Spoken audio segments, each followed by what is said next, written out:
Education is a human right, for sure, and internet access is such a fundamental part of learning that by extension it is almost certainly a human right, and within a very short period of time it will be, particularly because of those who don't have schools, those who have to do their learning on their own.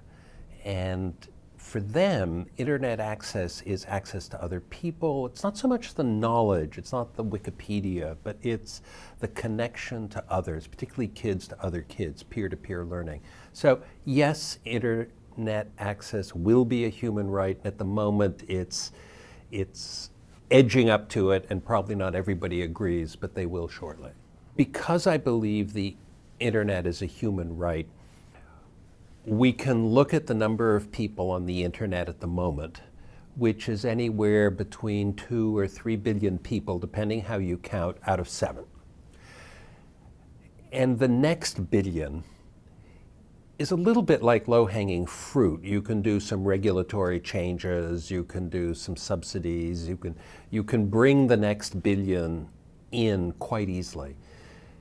To me, I'm much more interested in the last billion, because the last billion people are a technology problem in many ways. They're a cultural problem. They're in low-density areas, mostly rural. There are just many challenges which make the two problems, the next billion and the last billion, different problems. And I'm interested always in the harder problem and the one that maybe normal market forces won't do.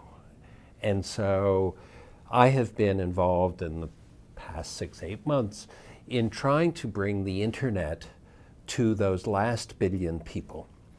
And because they are in low-density rural areas, I've focused on geostationary satellites, not just because they have a big footprint, but because they're there.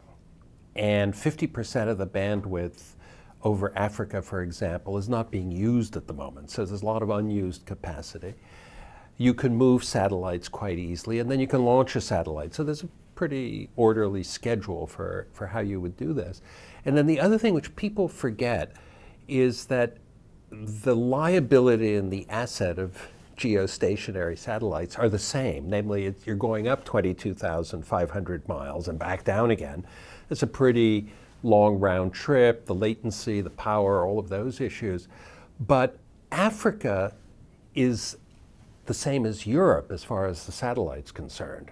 So if the satellite's positioned somewhere in an orbital slot over Africa on the equator, it sort of looks down to the right and it sees Africa, looks down to the left, it sees Europe. So you can build a system that serves Africa by landing in Europe.